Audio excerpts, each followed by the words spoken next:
अंधेरी रात थी। सारी दुनिया सोती थी। तारे आकाश में जागते थे। शीतला देवी पलंग पर पड़ी करवटें बदल रही थी और उसकी ननद सारंधा फर्श पर बैठी मधुर स्वर में गाती थी, बिनु रघुवीर कटत नहीं रैन। शीतला ने कहा, जी ना जलाओ। क्या तुम्हें भी नींद नहीं आती? सारंधा, तुम्हें लोरी सुना रही हूँ। शीतला, मेरी आंखों से तो नींद लोप हो गई। सारंधा, किसी को ढूंढने गई होगी। इतने में द्वार खुला और एक गठे हुए बदन के रूपवान पुरुष ने भीतर प्रवेश किया। वह अनिरुद्ध था। उसके कपड़े भीगे हुए थे और बदन पर कोई हथियार ना था। शीतला चारपाई से उतरकर जमीन पर बैठ गई। सारंधा ने पूछा, भैया, यह कपड़े भीगे क्यों हैं? अनिरुद्ध, नदी तैरकर आया हूँ। सारंधा ने पूछा, हथियार क्या हुए? अनिरुद्ध, छिन गए। सारंधा, और साथ के आदमी? अनिरुद्ध, सब ने वीर गति पाई।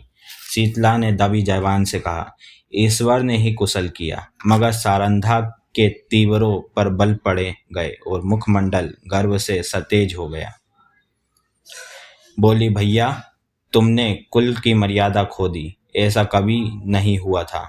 सारंधा भाई पर जान देती थी।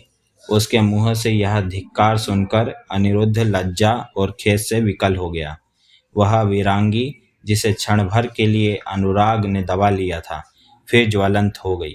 वह उल्टे पांव लौटा और यह कहकर बाहर चला गया कि सारंधा, तुमने मुझे सदैव के लिए सचेत कर दिया। यह बात मुझे कभी ना भूलेगी। अंधेरी रात थी। आकाश मंडल में तारों का प्रकाश बहुत धुंधला था। अनिरुद्ध किले से बाहर निकला।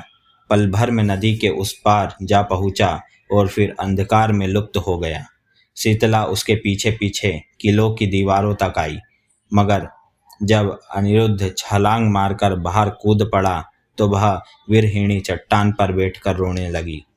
इतने में सारंधा भी वहीं आ पहुंची। शीतला ने नागिन की तरह बल खाकर कहा, मर्यादा इतनी प्यारी है? सारंधा, हाँ। शीतला, अपना पति होता तो हृदय में छिपा लेती। सारंधा, ना, छाती में छुरा चुभा देती। शीतला ने ऐंठकर कहा, चोली में छिपाती फिरोगी, मेरी बात गिरह में बांध लो। सारंधा, जिस दिन ऐसा होगा मैं भी अपना वचन पूरा कर दिखाऊंगी। इस घटना के 3 महीने पीछे अनिरुद्ध महरोनी को जीत करके लौटा और साल भर पीछे सारंधा का विवाह ओरछा के राजा चंपतराय से हो गया। मगर उस दिन की बातें दोनों महिलाओं के हृदय स्थल में कांटे की तरह खटकती रही।